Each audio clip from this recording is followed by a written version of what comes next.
Bonjour à tous. Si comme moi, vous souhaitez donner à vos peintures acryliques un aspect plus sophistiqué qui ressemble à des peintures à l'huile, je vous montre comment je procède dans cette vidéo. J'ai ici une peinture acrylique abstraite que j'ai peinte avec de l'acrylique sur une toile qui fait 24 par 18 cm. Il y a des éléments de collage en papier.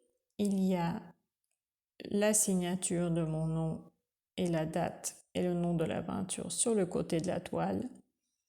Et la première chose à faire, c'est d'appliquer un vernis. Ici, j'applique un vernis Liquitex qui est un vernis mat.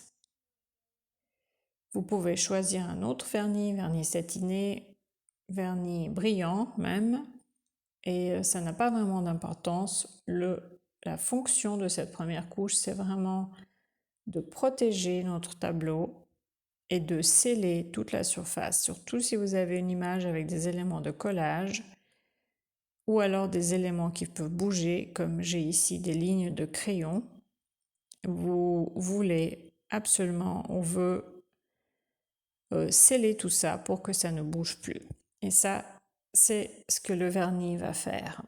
Alors, c'est une substance qui est très liquide, très collante en même temps. Donc si vous en avez sur les doigts, ça colle, il faut faire attention. En fait, j'aurais dû porter des gants, mais c'est une substance qui protège votre tableau des UV, de la poussière, de l'humidité, etc.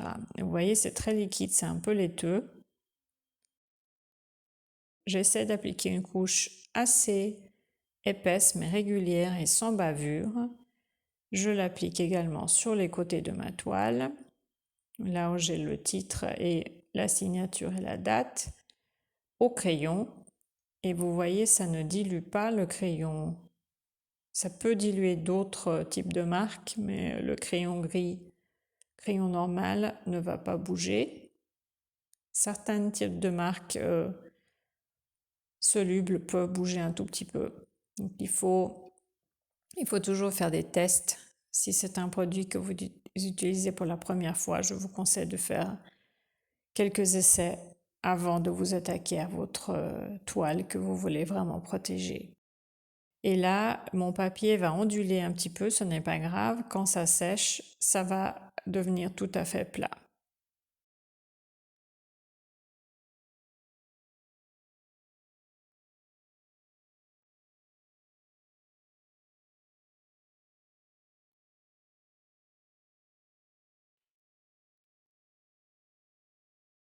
Je pose ma toile sur une assiette pour que ça ne colle pas à ma surface de travail parce que c'est très collant.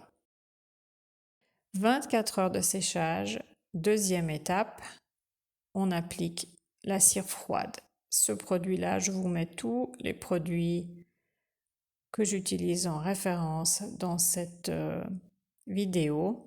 Vous trouverez également ces produits dans ma boutique Amazon, tous les produits que j'utilise dans cette vidéo, ainsi que d'autres produits que j'utilise, que je vous conseille si vous voulez explorer d'autres produits. Vous trouvez tout ça dans ma boutique Amazon, organisée par type de produit par sujet. Cette cire froide, elle est utilisée, elle fait partie également elle rentre dans la composition de peinture à l'huile. Et ce qui est génial avec ce produit, c'est qu'une fois qu'on l'applique, on va protéger le tableau, mais en plus, on va lui donner vraiment un aspect tout à fait différent et beaucoup plus noble, je dirais beaucoup plus raffiné. Souvent, ce qu'on reproche à l'acrylique, c'est que c'est très plastique, plastifié, et on voit que ce n'est pas de l'huile. Alors, cette astuce-là va vous permettre de donner un aspect tableau à l'huile à votre peinture acrylique. J'ai étalé simplement avec un chiffon sec cette cire froide et j'ai attendu 24 heures. Maintenant, cette cire, elle contient également des résines qui vont durcir après un certain temps.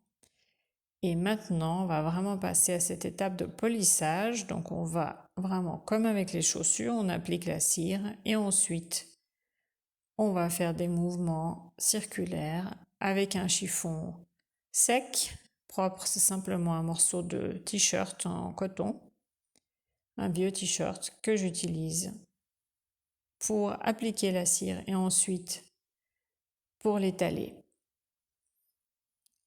Je fais ça sur la surface de ma toile, également sur les côtés. Et ça n'étale pas vraiment le produit, mais ça lui donne son fini, ce rendu final qu'on recherche, un petit peu satiné. Aussi quelque chose que je trouve fait ressortir les couleurs et donne un peu plus de profondeur à l'image. Et voilà, c'est fini. Il faut juste peut-être laisser reposer quelques jours pour que la cire se solidifie vraiment. Et votre tableau est prêt à être exposé.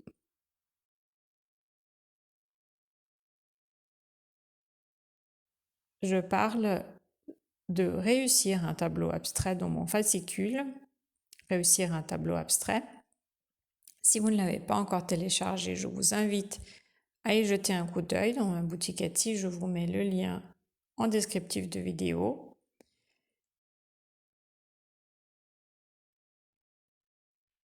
Et voici le tableau fini. Également quelques autres tableaux, j'ai appliqué la même méthode, donc vernis. Et vous voyez ici, il s'agit d'un tableau assez structuré, mais également cette cire froide à la fin lui donne un rendu que je trouve très raffiné, beaucoup moins plastique que l'acrylique. C'est ce qu'on reproche souvent à l'acrylique, cet aspect plastique. Également ici, un tableau abstrait. On voit très bien, j'espère que vous arrivez aussi à voir ces reflets un peu satinés. Donc ce n'est pas sec, ce n'est pas une toile qui est très sèche, qui a un aspect très rugueux, mais en même temps ce n'est pas hyper brillant. Donc ça, pour moi, c'est vraiment un très bon équilibre entre la brillance, également cette fonction de protéger les couleurs et lui donner un aspect noble et un peu plus raffiné que simplement une image en acrylique. Et voici mon tableau fini, tout a été bien scellé et il est prêt à être exposé. C'est tout pour aujourd'hui. Merci de m'avoir suivi, j'espère que ces conseils vous plaisent et vous sont utiles. Si vous vous lancez dans cette technique, laissez-moi vos questions si vous en avez et vos commentaires, je suis toujours ravie de vous lire. À très bientôt, merci, au revoir.